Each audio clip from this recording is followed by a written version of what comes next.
नमस्कार, prime news देख रहे हैं आप। मैं हूं आपके साथ पूजा मोहन पांडे। सेल्फ ऑब्सेस्ड झूठे टेम्पररी ट्रंप को झूठ की पतंग उड़ाने की आदत इस तरह लगी हुई है कि वो लाख कोशिश करें, लेकिन दिल है कि मानता नहीं। पर उनका दिल कितना भी ना माने, लेकिन उनके फेंके हुए को कोई लपेटने को तैयार नहीं है। और खासकर भारत, जो बार बार उनकी झूठ की पतंग को काट देता है। जी हां, अमेरिका के राष्ट्रपति डोनाल्ड ट्रंप ने भारत के तेल इंपोर्ट को लेकर बुधवार को एक चौंकाने वाला दावा किया। ट्रंप ने कहा, भारत के प्रधानमंत्री नरेंद्र मोदी ने उन्हें पर्सनली आश्वासन दिया कि उनका देश रूसी तेल खरीदना बंद कर देगा। इधर ट्रंप ने बोला और उधर देश में बैठे विपक्ष ने इसे लपक लिया। कहा, पीएम मोदी अमेरिका से डर गए। लेकिन फिर कहानी में तुरंत एक नया ट्विस्ट आता है, भारत के जवाब के तौर पर। जी हां, भारत ने ट्रंप के इस दावे को खारिज करते हुए अपने उपभोक्ताओं के हितों की प्राथमिकता की बात कही। हालांकि ये पहली बार नहीं है जब ट्रंप ने भारत को लेकर इस तरह का हवाई दावा किया हो। ट्रंप इससे पहले भी भारत पाकिस्तान के बीच युद्ध रुकवाने से लेकर भारत की तरफ से अमेरिका को टैरिफ कम करने की पेशकश तक का दावा कर चुके हैं। और भारत ने 4 बड़े मौकों पर दुनिया भर के सामने ट्रंप के दावों की हवा निकाली है, उसकी पोल खोली है। खैर, अब ट्रंप की फेकोलॉजी को थोड़ा आंकड़ों के जरिए भी समझने की कोशिश कीजिए, क्योंकि आंकड़ों के मुताबिक भारत की सरकारी रिफाइनरीज में जून और सितंबर के बीच रूसी तेल आयात में 45% से ज्यादा की कमी है। फिर भी ऐसा लगता है कि भारत में कच्चे तेल के आयात पर कोई असर नहीं पड़ा, क्योंकि ये कमी मार्केट डायनामिक्स की वजह से हुई, ना कि ट्रंप के टैरिफ धमकी और यूक्रेन युद्ध के बीच भारत के व्यापार पर यूरोपीय आलोचना की वजह से। ट्रंप के दावे के बाद भी रूस अभी भी भारत के लिए तेल का सबसे बड़ा सोर्स है। कमोडिटी और शिपिंग मार्केट्स ट्रैकर कैपलर के आंकड़ों के मुताबिक 2025 के पहले 8 महीनों में आयात में 10% की गिरावट देखने को मिली, लेकिन अकेले सितंबर की अगर बात की जाए तो भारत की आवक शिपमेंट में 34% की हिस्सेदारी रही, जो कि दुनिया में दूसरे नंबर पर है। और उसके बाद पहले नंबर पर है चाइना।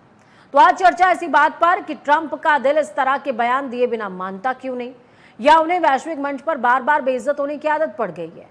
लेकिन उससे पहले कुछ बयान जो आपको सुनने चाहिए, सुनिए। And he's assured me there will be no oil purchased from Russia. I don't know, maybe that's a breaking story. Can I say that? Would you say? There will be no oil. He's not buying his oil from Russia. It started. You know, you can't do it immediately. It's a little bit of a process. But the process is going to be over with soon. And all we want from President Putin is stop this. Operation Sindoor के बाद जो cease fire हुआ, उसमें जो controversy हुई, जो विवाद हुआ ट्रंप साहब को लेकर, उसके बाद फिर जो टैरिफ को लेकर जो विवाद चल ही रहा है, लगातार चल रहा है, तो ऐसा लगता है कि ट्रंप साहब की जो मोदी जी से जो नज़दीकी पहले थी, कम से कम इधर की जो घटनाएं घटी जिस प्रकार से, उससे जाहिर होता है कि वो बात अब नहीं है। अब दोनों के अंदर वो अंडरस्टैंडिंग नहीं है। ट्रंप हमारा बाप है क्या कि हर चीज के लिए ट्रंप हमें कह देता है और हमारे प्रधानमंत्री चुप्पी साध जाते हैं? क्या राज है जिसकी पर्दा रही है? क्यों दब रहे हैं? किधर ले जाना चाहते हैं देश को? क्या उसी गुलामी की जंजीरों के अंदर हम फिर जकड़े जा रहे हैं क्या? कि बड़ी मुश्किल से इनसे आजाद हुए थे और अब आजादी का सांस ले रहे हैं, अब फिर ये हर चीज में ये तय करेंगे कि रशिया हमारा सदियों पुराना दोस्त है। सख्ती के साथ बोलना चाहिए, हम रशिया के साथ खड़े हैं। आज राहुल गांधी ने वही किया जो इंदिरा गांधी के पोते और राजीव गांधी के बेटे से उम्मीद थी। एक सच्चे राष्ट्रभक्त के रूप में नेता प्रतिपक्ष का दायित्व उन्होंने निभाया। अरे ये भारत तय करेगा कि उसे सस्ता कच्चा तेल कौन देगा, सस्ता ट्रेड किससे हो सकता है, भारत का हित कहां है, या ट्रंप फैसला लेंगे और मोदी जी चुप रहेंगे? डोनाल्ड ट्रंप के नरेंद्र मोदी मित्र हैं, तो क्या हम डोनाल्ड ट्रंप की आरती उतारें या नरेंद्र मोदी जी की आरती उतारें? हमारे देश के हितों की जो बात करेगा हम उसके साथ रहेंगे। हमारे देश के हितों की बात रूस कर रहा है, हम उसके साथ हैं।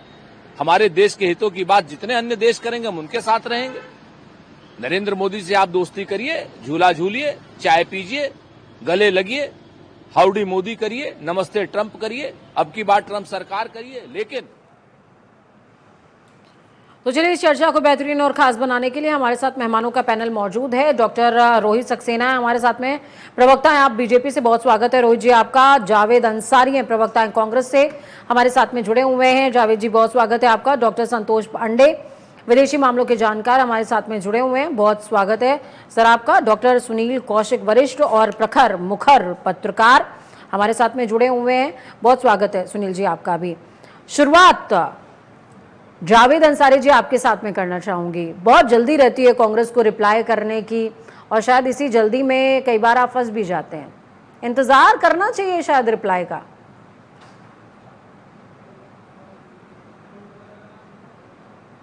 आपका फ्रेम शायद म्यूट है, अनम्यूट कीजिएगा सर। जी स्पष्ट आ रही है आवाज, बोलिए।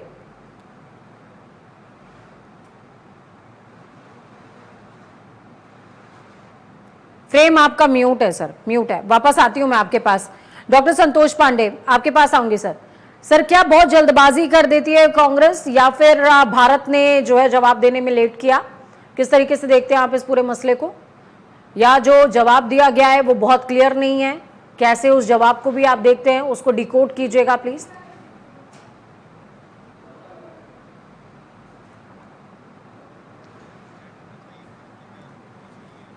अंतर्राष्ट्रीय मंच पर जबकि अमेरिका ने इतनी बड़ी बात कही है, और दूसरा जो पहलू है वो है कि जो देश की अंदरूनी राजनीति है, मुझे लगता है कि भारत, पहले हम इस पर बात करें कि भारत की प्रतिक्रिया कैसी रही है और कैसी होनी चाहिए थी। मेरे हिसाब से, मेरी नजर में भारत ने सदी हुई प्रतिक्रिया दी है, बहुत ही परिपक्वता का परिचय दिया है। भारत की जो नीति है वो हमेशा से रही है कि हमें मल्टी अलाइनमेंट की पॉलिसी अडॉप्ट करनी है। हम अपने राष्ट्रीय हितों से समझौता नहीं कर सकते, और जहां तक तेल की जरूरतें हमारी हैं, हमारे उपभोक्ताओं की जरूरतें हैं, और अंतर्राष्ट्रीय जो बाजार है उसकी क्या स्थिति है, ये तत्व तय करेंगे कि भारत की ऊर्जा की जो अपेक्षाएं हैं उसकी पूर्ति कहाँ से हो। ये जो डोनाल्ड ट्रंप अमेरिकी राष्ट्रपति हैं, इन्होंने जो कहा है, ये बहुत बातें करते रहे हैं, बहुत सी बातें इन्होंने कही हैं, जैसे ऑपरेशन सिंदूर को लेकर उन्होंने कहा। और भारत का शुरू से जो रुख रहा है वो परिपक्व रहा है। मैं समझता हूं कि बहुत ही सधी हुई, समझदारी भरी प्रतिक्रिया दी है। भारत ने एक तरफ जहां स्पष्ट किया है कि अपनी जरूरतों के हिसाब से भारत की नीति रहेगी, भारत उसी रास्ते पे चलेगा जहां से भारत के हितों की पूर्ति होती रहेगी। दूसरी बात ये कि भारत ने ना तो रूस का नाम लिया है और ना ही ट्रंप का नाम लिया है। ये भी बहुत महत्वपूर्ण है। भारत ने अपना पक्ष रखा है एक परिपक्व देश होने के नाते। दूसरी जो बात है, संतोष जी, एक विषय और मैं आपसे समझना चाहूंगी। बार बार भारत का जिक्र अमेरिका करता है, और भारत का जिक्र करके इस बार चाइना का भी नाम लिया कि भारत ने तो आश्वासन दे दिया, प्रधानमंत्री नरेंद्र मोदी से मेरी बातचीत हो गई है, अब मैं चाइना से भी इसी लाइन पर बात करूंगा। क्या चाइना को कुछ मैसेज देने के लिए भारत का यूज किया गया? क्योंकि शायद अमेरिका को ये लगता है कि भारत सिर्फ बात काट करके रह जाएगा, या हमारी मल्टी अप्रोच वाली जो नीति है वो समझता है ट्रंप, इस वजह से बार बार इस तरीके के बयान देता है। देखिए, सबसे पहले हमें ये समझ लेना होगा कि ये तेल मसला नहीं है। ट्रंप जिस तरीके से टैरिफ लगाया, उन्होंने 25%, फिर 25% का अतिरिक्त टैरिफ लगाया, ये तेल का मसला बिल्कुल नहीं है। अगर तेल का मसला होता तो सबसे ज्यादा चीन खरीदता है। एक दूसरा, तुर्की, अभी जो हमास और इजराइल के बीच जो संघर्ष जारी है मध्य पूर्व में, उसको लेकर जो शर्म अल शेख में जो बातचीत हुई और जिस तरीके से एक समिट हुई, उसमें आपने देखा कि किस तरीके से अमेरिकी राष्ट्रपति तुर्की के राष्ट्रपति एर्दोगन के साथ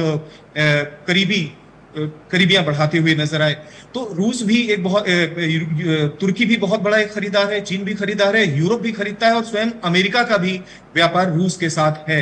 अगर ऐसा होता तो अमेरिका तुर्की के खिलाफ भी बात करता, यूरोप के खिलाफ भी बात करता, और खुद भी नियंत्रण लगाता। तो तेल वाला ये मसला बिल्कुल नहीं है।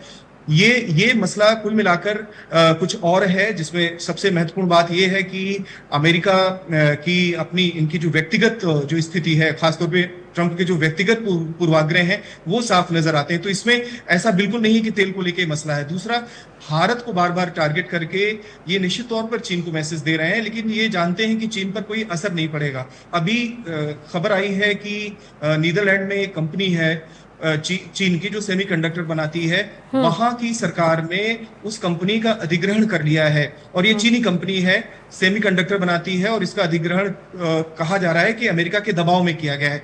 तो असली लड़ाई ये ट्रंप की चीन के साथ है। और दूसरा महत्वपूर्ण पक्ष ये है कि अगर आप सेमीकंडक्टर का जिक्र कर रहे हैं, अगर आप डैम का जिक्र कर रहे हैं, अगर आप और भी एनर्जीज का जिक्र कर रहे हैं, अगर ये वॉर सारी चाइना के साथ में और एनर्जी को लेकर के है, या मैं कहूं कि आर्टिलरी मार्केट को लेकर के है, तो इंडिया भी इस तरफ आगे बढ़ रहा है, हमें ये नहीं भूलना चाहिए। देखिए पूजा जी, एक महत्वपूर्ण बात हमें समझनी चाहिए कि अमेरिका जो है वो कई बातें भारत की जो असहनीय हो गई हैं। भारत ने जिस स्वतंत्र तरीके से ऑपरेशन सिंदूर किया, और आप जानते हैं जितने प्रोफेशनल तरीके से किया, उसके परिणाम रहे वो बहुत अच्छे रहे। तो कहीं ना कहीं से अमेरिका को इसको लेके चिंता है कि कहीं ऐसा हो सामरिक गणित। एक बार ओपनिंग रिमार्क सभी का हो जाए, मैं आ रही हूँ आपके पास, आ रही हूँ, और इसको प्लीज आप एक्सप्लेन भी कीजिएगा। हम यहीं से शुरू दोबारा से करेंगे। जावेद अंसारी साहब, मैं आपके पास लौटती हूँ और उम्मीद करती हूँ आपकी आवाज आ रही होगी। सर, कई बार सर प्रतिक्रिया देने में कांग्रेस जल्दबाजी नहीं दिखा देता, बोले सर। बिल्कुल स्पष्ट आ रही आवाज, बोले सर।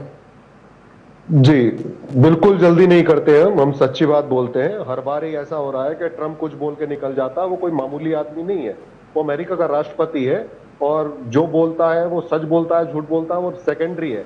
लेकिन अगर वो डायरेक्ट प्रधानमंत्री का नाम लेके बोल रहा है तो प्रधानमंत्री को साफ बोलना चाहिए कि झूठ बोल रहा है, हम उनके साथ देंगे प्रधानमंत्री का। लेकिन प्रधानमंत्री ऐसी हिम्मत नहीं दिखाते हैं। आप दिखाइए, कहिए कि बिल्कुल झूठ बोल रहा है, हम पूरा समर्थन करेंगे मोदी जी का कि हम प्रधानमंत्री जी के साथ है। लेकिन बयान कौन देता है? बयान एक प्रवक्ता देता है मिनिस्ट्री ऑफ एक्सटर्नल अफेयर्स का, और वो कहता है कि ये हमारे उपभोक्ताओं का हित है इसलिए हम खरीद रहे हैं। बिल्कुल, लेकिन उपभोक्ताओं का हित कैसे हो रहा है? $60 प्रति बैरल का आज का रेट है, और आज जो पेट्रोल मिल रहा है भारत के लोगों को 95 रुपए पेट्रोल मिल रहा है, 85 से ज्यादा का डीजल मिल रहा है, और 85 से ज्यादा सीएनजी मिल रहा है, 950 का सिलेंडर मिल रहा है। तो कहां उपभोक्ताओं का फायदा हो रहा है? फायदा किसका हो रहा है? रिलायंस इंडस्ट्रीज का हो रहा है, न्यारा का हो रहा है। 40% जो आयात हो रहा है रशिया से, वो अंबानी जी आयात कर रहे हैं। उनका कॉन्ट्रैक्ट है रोसनेफ्ट कंपनी के साथ, जिसमें प्रतिदिन 5 लाख बैरल अंबानी जी आयात कर रहे हैं। तो ये उनको, ट्रंप को पता लग गया है कि मोदी जी की कमजोरी जो है अडानी और अंबानी है। एक तरफ भारत सरकार 6 महीने से अडानी का समन दबा के बैठी है, वो क्यों नहीं सर्व करती है अडानी को? और दूसरी तरफ ये पता लग गया है कि तेल कौन खरीद रहा है? मोदी जी के मित्र। तो मोदी जी खुल के बोल ही नहीं पा रहे। अगर ये तेल का मुद्दा नहीं है, अगर मेरे भाई जो पांडे जी बोल रहे हैं तेल का मुद्दा नहीं है, मैंने मान लिया तेल का मुद्दा नहीं है, तो अगर कोई हमारे प्रधानमंत्री के नाम लेके बोल रहा है कि उन्होंने आश्वासन दिया है, बोले झूठ बोल रहा है भाई, ये हम उनका साथ देंगे प्रधानमंत्री का। अगर हम साथ ना दें, रोहित सक्सेना जी, रोहित सक्सेना जी, कि हम देशद्रोही हैं। रोहित जी। हर हर महादेव, वंदे मातरम। पूजा जी, चलिए, मेरा डिबेट खत्म होने से पहले नंबर आ गया। एक्चुअली पूजा जी, राजनीति में बालक बुद्धियों की कमी नहीं है। कहीं का बालक बुद्धि जो है कह देता है संविधान बदल दिया जाएगा, कहीं का बालक बुद्धि कहता है कि मैंने सीज फायर करा दिया, कहीं का बालक बुद्धि कह देता कि मैं एक दिन जा रहा था और किसान अपने खेत से दौड़ा दौड़ा आया, उसने मुझे एक पैकेट दिया, मैंने पूछा क्या है, तो उसने कहा ये एक रुई है, ये मेरे खेत में उगी है। जिसको ये नहीं पता होता खेत में कपास उगता है, रुई बाहर बनती है। फिर वहां का बालक बुद्धि कह देता है कि नहीं, हमने तेल खरीदने के लिए मना कर दिया। मुझे एक बात बताइए, इन लोगों की मनोस्थिति पे कभी कभी मुझे बहुत हंसी आती है। क्या ये कहने से पहले कि अमेरिका ने कह दिया कि आप खरीदेंगे नहीं खरीदेंगे, उसने कैसे कह दिया, क्या इन्होंने ये प्रश्न सोचा भी कि अमेरिका जो तेल रशिया से खरीद रहा है क्या उसको कम करेगा या बंद करेगा? 21 में जो आंकड़े तो ये 4,73,000 बैरल। एक मिनट रुक जाइए, सब्र रखिए जानेद भाई, रुक जाइए, सुन लीजिए। जो 4,73,000 बैरल प्रतिदिन था, 24 में वो आंकड़ों की अगर मैं बात करूं तो वो 8.42 मिलियन बैरल प्रतिदिन हो गया, यानी वो खुद तो बढ़ा करके खरीदता चला जा रहा है। और वो ये कह रहा है कि हमने भारत से कह दिया नहीं खरीदो। पाकिस्तान ने ये कहा है, भारत सरकार इसका जवाब दे दे। अमेरिका ने ये कहा है, भारत इसका जवाब दे दे। लेकिन जो पाकिस्तान कह रहा है वो सही है, जो भारत की सेना ने कहा वो गलत है। जो अमेरिका से वहां बैठा बालक बुद्धि बोल रहा है वो सही है, लेकिन यहां अगर प्रवक्ता कंसर्न डिपार्टमेंट का, कंसर्न मिनिस्ट्री का आके कह रहा है तो नहीं, वो गलत बोल रहा है। प्रधानमंत्री जी क्यों नहीं आए? और जब प्रधानमंत्री जी बोलते हैं तो बोलते हैं हर जगह प्रधानमंत्री जी बोलते हैं, बाकी लोग को बोलने नहीं देते। अरे भाई, किसी विधि बैठिएगा कि पल में तोला पल में मासा, कभी कहिएगा जातियों मत बैठिए, कभी कहिए जातियों के साथ आइए, मीडिया के साथ चले जाइए। अरे भाई साहब, आप लोग जवाब ले लीजिए, शब्द मुझे देख जवाब ले मजा आता है। लीजिए। अब कभी तो आप तालिबान की तारीफ करवा रहे हो, कभी चाइना दुश्मन है, चाइना दोस्त है, कभी नमस्ते ट्रंप करते थे, कभी हाउडी मोदी करते थे, कभी अब की बार ट्रंप सरकार करते थे, अब ट्रंप को गाली दे रहे हो। आप ये डिसाइड कर लो कि किसको गाली देनी है, तालिबान अच्छा है या बुरा है, ये बता दीजिए। कहाँ चला जाता है मेरे बोलने में? सारे कांग्रेसियों का हाल है। कभी तालिबान की तारीफ करनी है, ये बता दीजिए, तारीफ करनी है, बुराई परिचय करनी है। देते हैं, तालिबान परेशान हो अच्छा जाते है, हैं। ये बता दीजिए। अरे सुन लीजिए जावेद भाई, तालिबान अच्छा है, कम से कम ये बता सुनने का भी दीजिए। क्षमता तालिबान रखिए। का स्वागत क्यों कर रहे हैं आप आपने लोग? बोला, मैंने सुना है ना भाई, इतनी व्याकुलता किस लिए है? आपका नंबर आएगा तब करिएगा, ऐसा थोड़ा आपका नंबर नहीं आएगा। फिर नहीं आप यहाँ कह देंगे अभी इतनी देर से आपकी आवाज नहीं आ रही थी, आप कहते हैं सदन में बंद हो जाता है, निरंतर झूठ बोल रहे हो आप। सब्र रखिए, आपकी बारी आएगी तो आपकी सुनाई देगी, नहीं तो आवाज आपकी भी नहीं आएगी, हमारी भी नहीं आएगी। थोड़ा थोड़ा सब्र रखिए। ठीक है, ठीक है, ठीक है, बोलिए। पूजा जी, अब आते हैं टॉपिक। जैसा ये कह रहे हैं कि ये होता चाहिए, उन्होंने ये कह दिया, स्पष्ट शब्द क्या है उनके? पहले तो शब्दावली की जाइए, और यही बात मैं कह रहा हूं, सीज फायर के लिए जो उसने लिखा था उसके मैंने पूरा स्पष्टीकरण दिया था। लेकिन समस्या क्या है? वही जो बाबा के घर से आया है वो सारे ला देंगे, क्योंकि इनके यहां तो सुपीरियर पावर केवल बाबा ही है। तो बाबा के घर से आया है, राहुल बाबा ने बोला है, राहुल बाबा ने कह दिया तो राहुल बाबा ने सही कह दिया, वही इनको यहां प्रस्तुत करना है। मुझे एक बात बताइए, भारत का हित सस्ता तेल खरीदने में, वो रशिया दे, अमेरिका दे, कोई दे, सही है गलत? सही है। अगर भारत सस्ता तेल अमेरिका भी आकर रुकिए जावेद जी, रुकिए जावेद जी, जावेद जी रुकिए। अगर अमेरिका घुटना टेक करके हमें रशिया से सस्ता तेल देता और हम लेने लग जाएंगे, उसमें आपको समस्या बताइए। प्रश्न तब उठता पूजा जी, जब हम ये डील कर लेते और रशिया से महंगा खरीद रहे होते। अभी तो कुछ हुआ ही नहीं है, कौआ कान ले गया, भग गया आप कौए के पीछे। अरे आने ठीक है, कौशिक जी से एक बार मैं कौशिक जी से समझ लेता हूँ। पिछले 10 ओपनिंग रिमार्क सभी का हो जाए। कौशिक जी क्या कहेंगे सर? आप इत्तेफाक रखते हैं रोहित जी की बात से? इत्तेफाक रख पाते हैं आप? कह रहे हैं जो हमें कच्चा तेल कम कीमत पर देगा हम उससे खरीद लेंगे, हमें परेशानी नहीं है। जावेद जी कह रहे हैं कच्चा तेल आप कम कीमत में खरीदो, किसी से भी खरीदो, राष्ट्रहित सर्वोपरि है। मैं भी कह रही हूँ राष्ट्रहित सर्वोपरि है, लेकिन वो तेल लोगों को तो कम कीमत पर नहीं मिल रहा है, पहला बात। और दूसरी बात, बार बार प्रधानमंत्री को टारगेट करके डोनाल्ड ट्रंप इस तरह की बात कर रहे हैं, तो इसको हम कैसे देखें, कैसे समझे सर? देखो, अमेरिका की बात मान भी ली जाए कि तेल खरीदना बंद कर दें और नुकसान भारत सरकार झेल ले या देश झेल ले, उसके बाद क्या होगा? क्या हम अमेरिका पर भरोसा कर सकते हैं? क्या जब से देश आजाद हुआ है तब से लेकर एक नहीं सैकड़ों की संख्या में ऐसी घटनाएं हैं जो अमेरिका हमारे साथ रहा ही नहीं, पाकिस्तान के साथ रहा। दूसरा, अंतरराष्ट्रीय स्तर पर जब हमारी जरूरत पड़ी तो उसने हमारा सहयोग तो लिया, और जब दिक्कत आई तो वीटो पावर का उसने बार बार क्या उपयोग किया, ये अंतरराष्ट्रीय स्तर पर सब सारे लोग जानते हैं। दूसरा, आप देखिए कल बयान आ गया, ब्रिक्स में जो भी सम्मिलित देश होगा वो भारी भरकम टैरिफ लगाएंगे हम उस पर। मतलब कहाँ प्रॉब्लम अमेरिका को नहीं है। दूसरी बात आप देखिए, चाहे 62 से लेकर के 71 का चीन युद्ध हो, या 1965 का भारत पाक युद्ध हो, या 1971 का बांग्लादेश युद्ध हो, कब हमारे साथ उसकी भूमिका सही रही अमेरिका की? दूसरी बात आप देखेंगे कि 1974 में जब भारत का पहला परमाणु परीक्षण हुआ तब अमेरिका का साथ मिला क्या हमको? 1980 के दशक में इसी अमेरिका ने पाकिस्तान को परमाणु और सैन्य सहायता दी अफगानिस्तान के युद्ध के नाम पर, और हमारा देश ने जब 1998 में फिर परमाणु परीक्षण किया तब फिर क्या किया अमेरिका ने?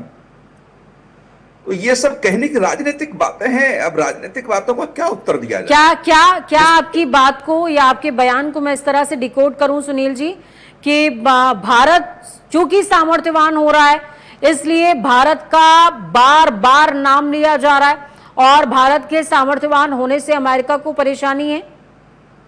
क्या इस तरह से इसको मैं डिकोड करूं? अमेरिका को हमेशा परेशानी रही है। 1971 के युद्ध को आप देखिए ना, बांग्लादेश जब अलग किया तब परमाणु, तब सैन्य सहायता को लेकर के किस तरीके के इंदिरा गांधी जी की सरकार थी, इंदिरा गांधी जी को धमकी दी गई। तो ये पहली बार नहीं हो रहा है। और अब का भारत और तब के भारत में तो बहुत अंतर है। अब तो आप देखिए कि इतने बड़े राष्ट्र का राष्ट्रपति बोलता है और हमारे देश की सरकार का प्रवक्ता, विदेश मंत्रालय का प्रवक्ता जवाब देता है। ये औकात है अमेरिका की। प्रधानमंत्री को देने की आवश्यकता है क्या उनके जवाब की? दूसरी बात, विदेश मंत्री ने जावेद जी कुछ कहना चाहेंगे आप? विदेश मंत्री ने स्पष्ट और मेरा क्वेश्चन जावेद जी ये भी है कि एक देश का राष्ट्रपति अगर एक बार कोई बात बोले तो समझ में आती है, 2 बार कोई बात बोले समझ में आती है, हर बार उस व्यक्ति की फेकोलॉजी का हम कितनी बार जवाब दें? ये भी तो जस्टिफाइड है। कांग्रेस के राज में ऐसा नहीं है कि अमेरिका ने कभी हमारे साथ में छद्म युद्ध या फिर इस तरीके की चीजें नहीं करी हैं, हम तब भी झेल चुके हैं। गेहूं किस तरीके से सुअर को खिलाने वाला वो दहलीज पर ला करके उसने समंदर में डाला है, मेरी आत्मा कांप जाती है जब भी मैं ये पढ़ती हूं। वो तो कांग्रेस के समय में हुआ, कैसे हम भूल सकते हैं? हम ये नहीं कह रहे कि भारत को किसी के आगे झुकना चाहिए, हम ये नहीं कह रहे कि ट्रंप की बात का, लेकिन अगर कोई हम पे सवाल उठा रहा है तो उसको मुंह तोड़ जवाब तो आप ये कैसे कह सकते हैं कि ट्रंप की हर बात का प्रधानमंत्री जवाब दे? क्योंकि नाम ले रहा है वो प्रधानमंत्री का। आपका पूजा जी आपका नाम नहीं ले रहा है, वो प्रवक्ता का नाम नहीं ले रहा है, वो डायरेक्ट आरोप लगा रहा है। और छोड़ दीजिए इस बात को कौन जवाब देगा, मैंने सरकार का स्टैंड ही अपना स्टैंड बना दिया है। लेकिन मेरा सवाल यह है कि अभी कहा कि कच्चा तेल हम रूस से क्यों ना खरीद दे? बिल्कुल खरीद दो, नेपाल से खरीदो, बांग्लादेश से खरीद दो, जहां से सस्ता मिलता है डंके की चोट पे खरीद दो। लेकिन क्या वो फायदा देश की जनता को हो रहा है या नहीं हो रहा? ठीक है, मुझे कमांड ब्रेक की आ गई है, ब्रेक के बाद जब वापस आऊंगी तो रोहित सक्सेना जी के पास आऊंगी, ब्रेक के बाद वापस आऊंगी, आपका काउंटर है उनके पास में।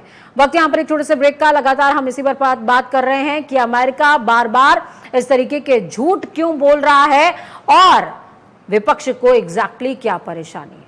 वक्त छोटे से ब्रेक का। ब्रेक के बाद एक बार फिर से आप सभी का स्वागत है। लगातार इसी विषय पर बात कर रहे हैं कि आखिरकार अमेरिका के राष्ट्रपति डोनाल्ड ट्रंप बार बार भारत के नाम का इस्तेमाल क्यों कर रहे हैं? क्या ये कोई पब्लिसिटी स्टंट है? क्या अमेरिका के अंदर डोनाल्ड ट्रंप की जो कह सकते हैं कि उनकी प्रसिद्धि है वो कम हो गई है, इसलिए वो बार बार भारत का इस्तेमाल करते हैं? वो जानते हैं प्रधानमंत्री नरेंद्र मोदी का नाम लिया जाएगा तो उतना ज्यादा सर्फ होंगे, उतना ही ज्यादा उनको ट्रोल किया जाएगा, उतना ही ज्यादा उनके नाम का बखान होगा। क्या ये वो ट्रिक है या फिर ये कुछ और है जिसको डिकोड करने की जरूरत है? ब्रेक पर जाने से पहले जावेद अंसारी इस बात का जिक्र कर रहे थे कि ऑयल कहीं से भी खरीदा जाए, सस्ता खरीदा जाए और जनता को फायदा हो। रोहित सक्सेना काउंटर कर रहे थे, रोहित जी के पास में जाऊंगे। रोहित जी क्या कहेंगे? पूजा जी, आपने एक प्रश्न उठाया था कि तेल फिर भी सस्ता नहीं मिल रहा है। 2014 में तेल 33 रुपए 71 पैसे का था, 24 में 72 रुपए 43% हो गया, 115% की बढ़ोतरी हुई थी। अब 14 में जो 72 रुपए 43 पैसे था, आज 97 रुपए है, 34% की बढ़ोतरी हुई है जी। तो क्या ये आंकड़े कुछ बताते नहीं आप? पूजा जी, मैं बहुत साधारण परिवार से हूँ। एक बैरल कितने का था 2014 में? अरे रुकिए भाई साहब, रुक जाइए। मैं बहुत साधारण परिवार से हूँ पूजा जी, और मैं आपको सत्य से अवगत कराना चाहता हूँ। जिस गैस सिलेंडर के दाम बढ़ गए, कांग्रेसी कहते थे ना, मैं साइकिल पे साइकिल की ट्यूब से सिलेंडर बांध करके गैस दाम सिलेंडर बढ़े लेने नहीं बढ़े जाता ये था। बताओ ना। अरे रुक जाइए भैया, जावेद भाई क्यों व्याकुल हो जाते हैं आप? मुझे समझ में नहीं आता है। आप बोलते हैं मैं चुपचाप बैठा रहता हूं। व्याकुलता को नियंत्रित रखिए। मुझे झेल पाना कांग्रेसियों की बस की नहीं है, वो हर हाउस में देखता हूं। ठीक, पूजा जी 5 घंटे 6 घंटे लाइन में लगता था। उसके बाद हमसे कह दिया जाता था कि सिलेंडर खत्म हो गया और जाओ कल आना।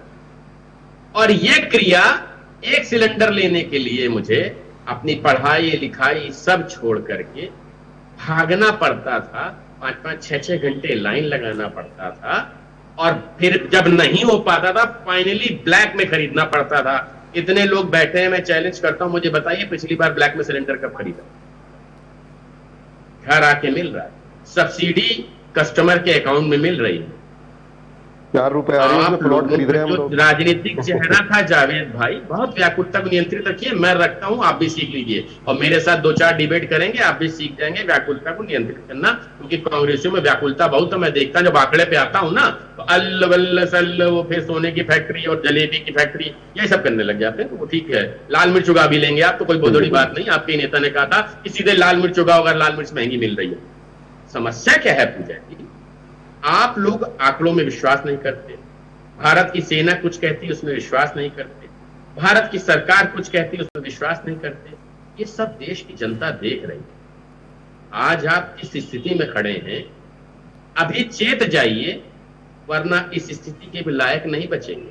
क्योंकि जो राजनीति जिसको धो करके आप कर रहे हैं, जिसको कुछ बनाना चाहते हैं, बन नहीं पा रहा है। और जैसे कि इन्होंने कहा ना, वो अमेरिका का राष्ट्रपति है, कोई आम इंसान नहीं है। लीडर ऑफ अपोजिशन कह रहा था संविधान बदल जाएगा। क्या दस्तावेजी प्रमाण से मुझे बताइए। अब हम बात करिएगा, है कोई स्पष्टीकरण आपके बाद आपके नेता का? किसने कहा तो संविधान बदल बिल्कुल जाएगा? है। क्या संविधान संविधान क्या तो बात बदल करिएगा गया भाई साहब? आप मुझे बताइए, वक्फ बिल में संशोधन आ रहा था, ये क्या कह रहे थे? वक्फ बोर्ड खत्म हुआ जा रहा है, संपत्तियों को वक्फ बेच बोर्ड को दिया खत्म गया, कर देंगे। खत्म कर दिया, संशोधन आ रहा था, संविधान बिना हटाए सरकार आपने कह रही तो थी खत्म कर संशोधन दिया। ला रहे हैं। आप जब कह रहे सारे वक्फ बोर्ड खत्म हो जाएगा। सारे देश की इतनी संपत्ति को भ्रांतियां प्राइवेट कर फैलाते दिया, हैं आप लोगों नौकरियां में। खत्म कर दिया, कम आरक्षण से खत्म कम कर दिया, राजनीति तो संविधान स्तर ठीक है, पर अपने ठीक है। आप में संविधान इस्पात का पालन लाइए। टॉपिक डाइवर्ट हो रहा है, टॉपिक डाइवर्ट हो रहा है सर, टॉपिक डाइवर्ट हो रहा है, टॉपिक डाइवर्ट हो रहा है। संतोष पांडे जी आपके पास आएंगे। टॉपिक डाइवर्ट हो रहा है, मुझे ऑडियो डाउन कराना पड़ेगा। टॉपिक डाइवर्ट हो रहा है। डॉक्टर संतोष पांडे मैं आपके पास आऊंगी। सर एक विषय जिसका आपने जिक्र किया कि ये लड़ाई सिर्फ तेल की नहीं है, ये लड़ाई कुछ और है जिसे डिकोड करने की जरूरत है। तो प्लीज अगर आप हाईलाइट कर पाएं तो उसको बताइए कि किस तरीके से आप इस पूरे के पूरी चीजों को देखते हैं। क्योंकि प्रधानमंत्री नरेंद्र मोदी हर वो संभव प्रयास कर रहे हैं कि अमेरिका हो या कोई और देश, जो संबंध हैं वो बने रहें, कूटनीति के साथ में चीजें चलती रहें, ताकि जो प्रवासी भारतीय अमेरिका में रह रहे हैं उनके अवसरों को किसी तरह की हानि नहीं पहुंचनी चाहिए।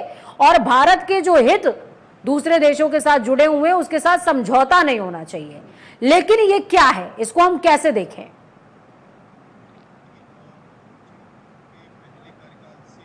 आपका फ्रेम शायद म्यूट है। बोलिए सर, बोलिए, आ रही आवाज, बोलिए। आ रही है। अगर हम ट्रंप के दोनों कार्यकाल की तुलना करें, पहले का कार्यकाल और ये दूसरी बार जब वो राष्ट्रपति बने हैं, तो स्वाभाविक सी बात है, जहां तक अमेरिका का संविधान है वो 2 ही बार राष्ट्रपति बनने की अनुमति देता है, तीसरी बार ये नहीं बनेंगे। अगर बनना है तो संशोधन करेंगे। आपको अगर थोड़ा सा पीछे जाएं, इनके पॉलिटिकल कैंपेन में चुनावी प्रचार जब ट्रंप कर रहे थे तो बहुत बड़े बड़े वादे किए थे, जैसा कि यूक्रेन और रूस का युद्ध जो है वो मिनटों में खत्म करवा देंगे, मध्य एशिया में इजराइल और फिलिस्तीन के मुद्दे पर एक पूरी तरह से स्थायी शांति हो जाएगी, मागा का कॉन्सेप्ट दिया था, मेक अमेरिका ग्रेट अगेन। मुझे लगता है कि ये तीनों जो है वो उसमें वो फेल रहे हैं अब तक। न तो रूस और यूक्रेन के बीच लड़ाई खत्म हुई है, न ही मध्य पूर्व में शांति स्थापित हुई है, और न ही अमेरिका जिस रास्ते पे वो जा रहे हैं ग्रेट बन सकता है। क्योंकि आप दुनिया को अस्थिर करके क्या अपने देश को महान बना सकते हैं, ये बहुत मुश्किल प्रश्न है, बहुत कठिन प्रश्न तो क्या अमेरिका की जनता को डाइवर्ट करने की कोशिश है? निश्चित तौर पर वो अपने मतदाताओं को डाइवर्ट कर रहे हैं, उनका जो आधार है वो एक तरह से पब्लिक ओपिनियन जो है, जो जनमत है, उसको प्रभावित करना चाह रहे हैं, और ताकि वो ऐसे इश्यूज को डाइवर्ट कर सकें। अमेरिका के राष्ट्रपति अपने बहुत सारे जो चुनावी वादे हैं उसमें वो असफल रहे हैं। जहां तक भारत की बात है, तो हम भारत की भी बात करते हैं, तो निश्चित रूप से भारत की नीति पहले आप देखते हैं शीत युद्ध के दौर में नॉन अलाइनमेंट की थी, जिसको हम गुटनिरपेक्ष आंदोलन कहते हैं, और नए दौर में खासतौर पे जब से मोदी जी प्रधानमंत्री बने, हमने देखा है मल्टी अलाइनमेंट की बात होती रही है बहुत ज्यादा। तो भारत अपनी नीति पर कायम है, भारत न तो अमेरिका के दबाव में है और न ही ये कहीं से स्पष्ट कर रहा है कि वो रूस पर निर्भर है। देखिए, बहुत बड़ी जरूरत है भारत की किसी एक देश पर निर्भर न रहे। ये अगर वैश्विक दौर है, हम वैश्वीकरण मान लेते हैं, भले ही उथल पुथल का दौर हो, एक टर्म यूज किया है जायसवाल जी ने, विदेश मंत्रालय के प्रवक्ता ने, कि वोलाटाइल सिचुएशन, यानी कि बहुत ही अस्थिर व्यवस्था है दुनिया की, दुनिया एक अस्थिरता से गुजर रही है। तो ऐसे में हमें देखना होगा कि हमारी ऊर्जा की जरूरतें सुनिश्चित रहें, और ऊर्जा महत्वपूर्ण है भारत जैसी अर्थव्यवस्था के लिए, जो दुनिया की एक तेजी से बढ़ती हुई अर्थव्यवस्थाओं में से एक है। पहला। दूसरा, ये महत्वपूर्ण है कि हम रूस पर भी निर्भर नहीं है। हमारे अभी गुयाना में बात हो रही है, हम अमेरिका से भी बात कर रहे हैं, और अभी आपको पता ही है कि ब्रिटेन से भी कई ऐसे व्यापार के क्षेत्र हैं जिसमें बातचीत हो रही। तो भारत नई संभावनाओं की तलाश कर रहा है, और ये प्रखर विदेश नीति का लगभग हर दिशा में, बिल्कुल सही बात। एक पूजा जी, एक बात मैं और जोड़ूंगा।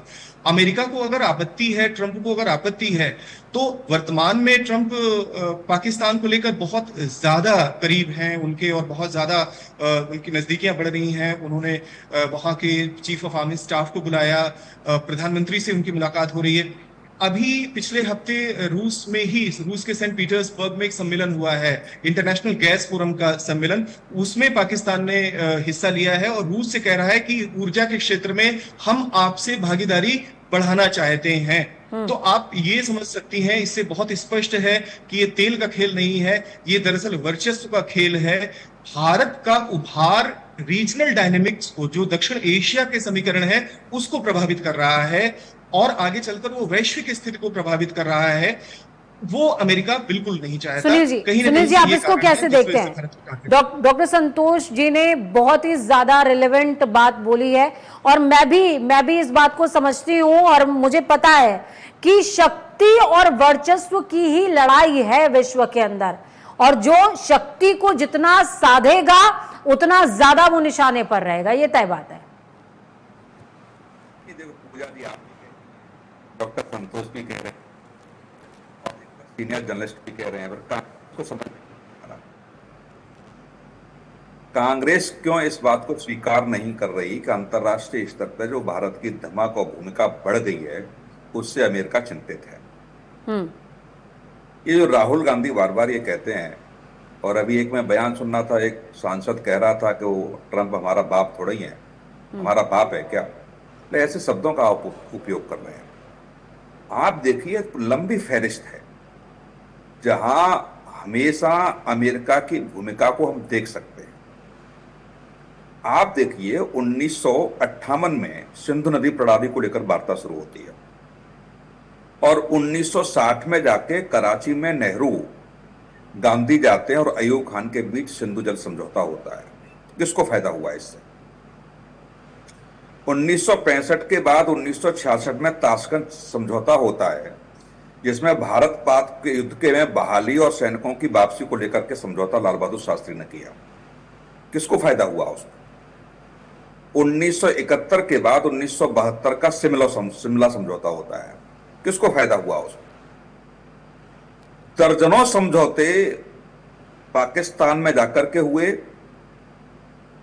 और पाकिस्तान को फायदा पहुंचाने वाले वो समझौते थे। यदि लंबी फहरिस्त और भी आप देखेंगे तो निश्चित तौर से पाएंगे कि हमारे देश ने बहुत कुछ खोया है। अब वो पाकिस्तान को पच नहीं पा रहा, चाहे वो परमाणु परीक्षण को लेकर के हो, चाहे 1988 का दोनों देशों के बीच एक परमाणु स्थापना पर हमला न करने का वायदा किए जाने का एक समझौता हुआ। 1991 में आप देखेंगे कि एक दूसरे की सीमाओं के पास सैन्य अभ्यास की पूर्व सूचना देने पर सहमति हुई। किसको फायदा हुआ इन सब चीजों से? और सबसे महत्वपूर्ण मैं एक चीज और आपको बता दूं कि 1950 में दोनों देशों में रह रहे अल्पसंख्यकों की सुरक्षा को सुनिश्चित करने के लिए समझौता हुआ नई दिल्ली, लियाकत और नेहरू जी के, लियाकत नेहरू पैक्ट कहते हैं जिसको। किस देश के अल्पसंख्यकों को फायदा हुआ? किस देश के अल्पसंख्यकों का नुकसान हुआ? क्या पूरा देश नहीं समझता है? क्या कांग्रेस की सरकार रहते हुए ये देश ने नहीं झेला? क्या कौन खरीद रहा है? क्या कांग्रेस ने भारी मन से इन समझौतों को स्वीकार नहीं किया? क्या ट्रम्प सरकार का नारा देने से किसको फायदा हुआ? हाउडी मोदी का नारा देने से किसको फायदा हुआ? आज हम इस गुरु का डंका बजाने से किसको फायदा हुआ? सब जगह हमारे देश को नुकसान हो रहा है। अरे शांत रहिए आप, शांत रहिए, शांत रहिए। 1971 में जब आज की बात करिए, आज की, आज हम सुनिए ना, $1 में 200 रुपए आ रहे हैं। मछली बाजार है क्या? ये मछली बाजार है? दुनिया में डंका बज रहा है हमारी अर्थव्यवस्था। अरे सुन लीजिए ना, जब आपका नंबर आएगा तो आप कह दीजिएगा। मतलब कांग्रेस की यही प्रॉब्लम है, आप निरंतर झूठ पे झूठ बोल रहे हो, तो इसे रोकना पड़ता है। आपको समय आप ये बताओ ना, आज जो तेल खरीद रहे हैं रशिया से, तो कह रहा है कि ट्रम्प हमारे पापा हैं। कौन खरीद रहा है ये बता दो ना। आप पत्रकार हो, बता दो कौन कौन सी कंपनी खरीद रही, बता दो। बस आप ही ने सही बोलना है, बाकी तो सब झूठ बोलते हैं। तो सुन लीजिए ना, मैं रखना सीखिए भाई। जब हम राजनीति करने लगेंगे तो हमको सवाल करना है। विश्वास पूरे देश को राजनीति कर रहा को नहीं देता है, उल्टी को सवाल करने लगे हैं। मेरा एक सवाल है, ठीक है, सुन लीजिए। मेरा एक सवाल है जावेद जी, आपसे एक सवाल है। जावेद जी मेरा आपसे एक सवाल है। जावेद जी मेरा आपसे एक सवाल है। पूछिए जी। सवाल ये है कि MEA के प्रवक्ता की तरफ से ये बयान आया कि भारत अपने हितों के साथ समझौता नहीं करेगा, ट्रंप के जो दावे थे तमाम उसको खारिज किया गया। इस बात का दुख है कांग्रेस को, या फिर इस बात का दुख है कि भारत जो है वो रशिया के साथ में तेल खरीदना बंद नहीं कर रहा है? किस बात का दुख है? हमें इस बात का दुख है कि मोदी जी डरते किससे हैं? जब हम साथ हैं तो कांग्रेस पार्टी मोदी जी के साथ खड़ी, लेकिन मोदी जी डर क्यों रहे हैं? खुल के बोलने के झूठ बोल रहे हैं ट्रंप। हम तो साथ है प्रधानमंत्री जी के, पूरा देश 140 करोड़ लोगों के प्रधानमंत्री है, वो केवल भाजपा के नहीं है, हमारे भी है। सारे देशवासी मोदी जी के साथ है। खुल के बोल रहे, हम विश्व में डंका बजा रहे हैं कि भाई झूठ बोल रहे हो तुम। वो लिख रहा है, बोल रहा है, नाम ले रहा है, तो बोल रहे कि भाई ये झूठ बोल रहा है, हम आपके साथ हैं। आप एक बार मैं कौशिक जी के पास जाऊंगी, उसके बाद आ रही हूँ रोहित जी आपके पास। कौशिक जी आपका काउंटर है जी। इतना डर के मत जीजिए जिंदगी को। ट्रंप कह रहे हैं, हमारी सरकार ने कब जवाब नहीं दिया? जयशंकर जी ने एक लंबी फहरिस्त में जवाब दिया कि अमेरिका रसिया से क्या क्या खरीद रहा है और किस स्तर पर खरीद रहा है। जयशंकर जी ने तो इतना भुगतान कर रहा है। यूरोपीय देश रसिया से क्या क्या खरीद रहे हैं। मोदी जी, जयशंकर जी तो अपना आप को डिफेंड नहीं कर सकते, ऐसा जवाब दे दिया मिला है। और तो तालिबान का स्वागत करने में बिजी है, रोज जवाब दे तालिबान के साथ घूम रहे हैं, एक साथ कह रहे हैं आप लोगों की समझ में नहीं आ रहा कि तालिबान की तारीफ करें या ना करें। और इस बात सारे अंधभक्त और सारे भाजपा के नेता परेशान है कि तालिबान की तारीफ करनी है। जवाब हमारे देश का प्रधानमंत्री बार बार क्यों देंगे? हमारे तो देश कौन के देगा? प्रधानमंत्री कौन देगा? फिर कौन देगा? अगर प्रधानमंत्री जवाब नहीं देंगे तो कौन देगा? वो राजा महाराजा थोड़ी है जो जवाब नहीं देंगे। नेता प्रतिपक्ष जवाब देंगे अमेरिका जाके। रहे ना, राहुल गांधी दे रहे हैं। राहुल गांधी ने जावेद जी, नेता प्रतिपक्ष जवाब देंगे अमेरिका जाके। ट्रंप को। अरे आपका यूट्यूब चैनल भी अमेरिका का जिसपे लाइव चल रहा है, ये सारा अमेरिका ही जा रहा है, सारा डाटा अमेरिका जा रहा है, जूम भी विदेशी है जिसपे हम चर्चा कर रहे हैं, सारे चैनल पूरा ग्लोबल है और हम तो विश्व गुरु है। डंका बज रहा है तो फिर किस बात का डर है? के बाद ही स्टार्ट हो गया होगा दुनिया में। 2014 के बाद ही डाटा इंटरनेट पे स्टार्ट हो गया होगा। 2014 से पहले तो इंडिया में डाटा रह रहा था ना। तो ये तो दावा आप कर रहे हो, ये तो आप अपने आप को ही कंट्राडिक्ट कर रहे हो। रोहित सक्सेना जी काउंटर है आपका। रोहित सक्सेना जी काउंटर है आपका। समझ में नहीं आता। रोहित जावेद जी थोड़ा सा सब्र रखिएगा, सुनिएगा। हाँ, मतलब मुझे लगता है झूठ मत बोलना रोहित भाई। इन्होंने एक जुमला बोला, एक मिनट थोड़ा सा सुन लीजिए, मजा आएगा आपको। इन्होंने एक जुमला बोला, हम साथ हैं। हम साथ हैं कह करके राफेल पे नींबू मिर्ची टांग दी।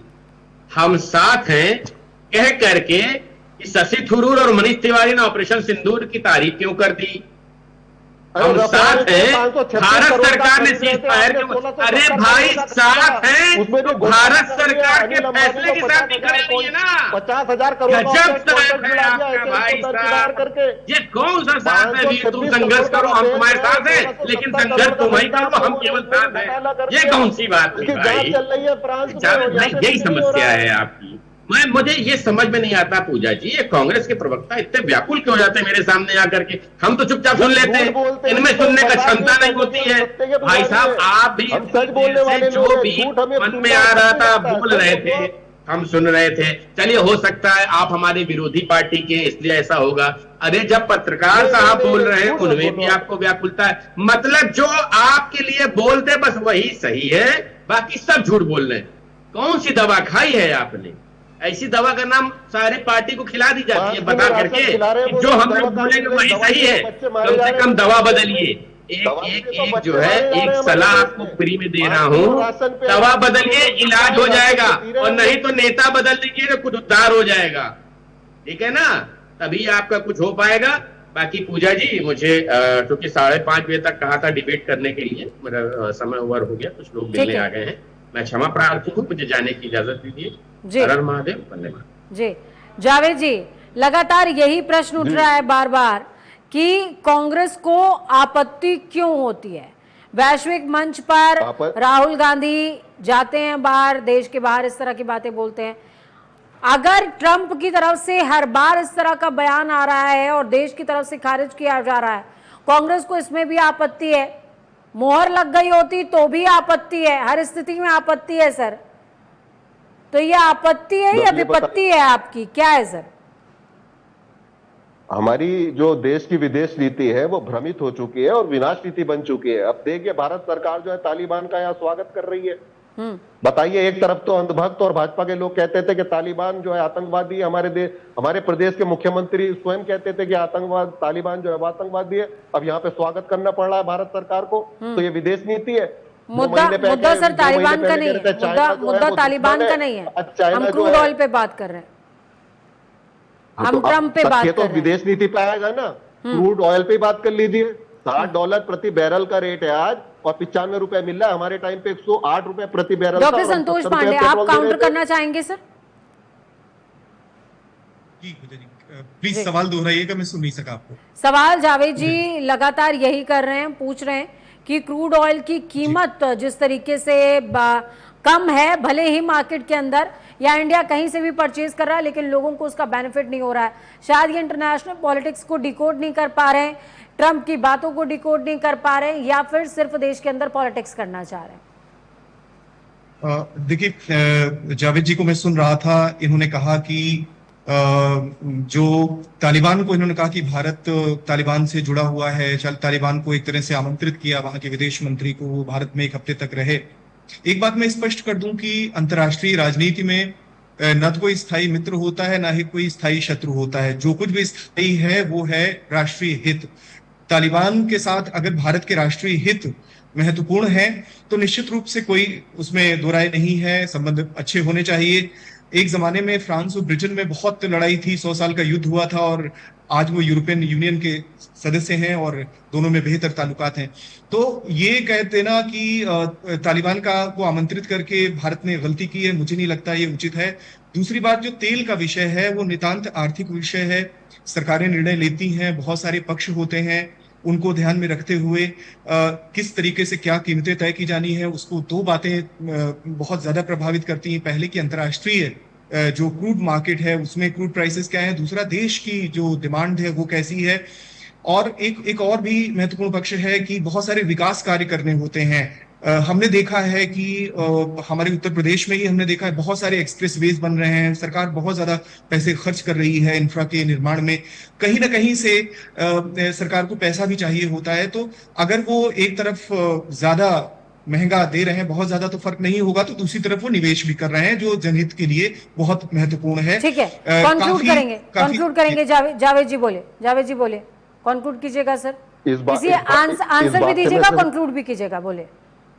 हाँ, इस बात से मैं सहमत हूं कि इंफ्रा के लिए पैसा चाहिए होता है और तेल जो है वो सरकार तय करती है, लेकिन जब बहुत सस्ता आता है तो सस्ता जनता को मिलना चाहिए। लेकिन जो हाईवेज की बात कर रहे हैं, ये मैंने ही आरटीआई लगाई थी NHAI में, और इसमें कहा गया है 2013 में 2014 में 23,000 करोड़ देश के NHAI पे कर्ज था और अब बढ़कर 2,45,000 करोड़ कर्ज हो गया है। तो जब कर्ज भी पूरी देश में आज तक के इतिहास में सबसे ज्यादा कर्ज लेने वाली सरकार यह है। हमने 70 सालों में 54 लाख करोड़ कर्ज लिया था, ये बढ़कर 250 लाख करोड़ हो गया। तो कर्ज भी ले रहे हैं, टैक्स भी ले रहे हैं, लूट भी रहे हैं, GST भी ले रहे हैं, तो ऐसे देश कैसे चलेगा। और दूसरी बात यह है कि आज जो विदेश नीति है वो भ्रमित है, हमारी सरकार जो है वो भ्रमित है, लेकिन हम सरकार का साथ देंगे अगर वो एक्शन लेंगे, अगर झूठ का पर्दाफाश करेंगे हम साथ देंगे। कौशिक जी कंक्लूड भी कीजिएगा सर। ये देखो, परिस्थितियां बदलती हैं निश्चित तौर से। अब उन्होंने कहा 57 लाख करोड़ था हमारी सरकार में, इन्होंने ला करके 2 लाख करोड़ कर दिया। ये नहीं बताया अगर 19 लाख करोड़ आपका 2004 में था, 57 लाख करोड़ कैसे हो गया, 3 गुना कैसे कर्ज बढ़ गया। निश्चित तौर से जो जितने भी हाईवे बनते हैं टैक्स के थ्रू पैसा वसूल होता है, ये कोई पहली प्रक्रिया नहीं हो रही है देश में। पहले कर्ज लेके ही हाईवे बनाए जाते हैं। कौन से प्रदेश में कर्ज लेकर के हाईवे नहीं बनाए गए हैं। ये कहना थोड़ा सा मुझे लगता है कि कम से कम कांग्रेस को समझना चाहिए कि 2004 और 2014 और 2014 से 2024 की तुलना कर लें हर आंकड़े में, चाहे गैस की कीमत हो, चाहे पेट्रोल की कीमत हो, चाहे दूध की कीमत हो। गैस की कर लो, 414 थी आज 900 है कीमत हो। रमानी चाहिए, अगर ऐसा बयान दे रहे हो तो वही प्रॉफिट रहता है सरकार के लिए। सर टॉपिक को कंक्लूड कर दीजिए प्लीज, इसके बाद वाइंड अप कर दूंगी मैं। सरकारें किसी भी प्रदेश की हो या देश की सरकारें हो, जो अपना ब्लूप्रिंट तैयार करती हैं देश के विकास के लिए, प्रदेश के विकास के लिए, उसी तरीके से तैयारी होती है। अब आज जो व्यक्ति 1 करोड़ का फ्लैट खरीद रहा है, को 2004 में 1 करोड़ का फ्लैट खरीद सकता था क्या वो? उसके लिए 20 लाख का फ्लैट बड़ा ही मुश्किल होता था। कंक्लूड कर दीजिए। अब 2025 से आप करने लगेंगे तो मुझे लगता है कि ठीक नहीं रहेगा। जी सर मैं आपके पास आऊंगी, डॉक्टर संतोष पांडे सर बोलिए, आप कंक्लूड कीजिएगा प्लीज इस पूरी डिबेट को। आप इस पूरे मसले को किस तरीके से देखते हैं, दर्शकों को क्लेरिफाई कर दीजिए 20 सेकंड्स के अंदर कि ट्रंप बार बार इंडिया का नाम क्यों ले रहे हैं। देखिए, ट्रंप की अपनी राजनीतिक मजबूरियां हैं। एक दूसरा, ट्रंप जो वैश्विक महाशक्ति का सपना देखते हैं कि अमेरिका बना रहे, वो एक बड़ी वजह है। और कहीं ना कहीं से भारत ऑपरेशन सिंदूर के बाद भारत ने अपनी शक्ति को सिद्ध कर दिया है। ये चलिए चीजें जो है ट्रंप मुखर हैं भारत के। जी चलिए, बहुत शुक्रिया आप सभी का इस चर्चा को खास और बेहतरीन बनाने के लिए, अपने विचारों से सजाने के लिए। आपने देखा, सुना, जाना और समझा कि किस तरीके से डोनाल्ड ट्रंप बार बार बौखलाए घूम रहे हैं और भारत का नाम ले रहे हैं। ये तो तय बात है कि कंठ में गरल आ गया है और क्षमा भी उसी को शोभती है जिसके कंठ में गरल हो, वो उसका क्या जो दंत विहीन सरल हो। भारत के कंठ में गरल है और यही वजह है कि भारत को मिसअंडरस्टूड करने की कोशिश हर कोई करने की कोशिश कर रहा है, लेकिन भारत जानता है कि किस तरीके से राष्ट्रहित को सर्वोपरि रखना है और किस तरह से जनता का हित साधे रखना है, राष्ट्र का हित साधे रखना है, संरक्षित करके रखना है। ये बात शायद विपक्ष को भी कुछ हद तक समझनी चाहिए कि जब बात देश की होती है तो थोड़ा सा तो इंतजार करना चाहिए प्रतिक्रिया का भी। वक्त छोड़ो से ब्रेक का, ब्रेक के उस पार खबरों का सफर लगातार जारी है। बने रहिए प्राइम न्यूज के साथ, क्योंकि हमारी एक कसम है, राष्ट्र ही सर्वप्रथम है।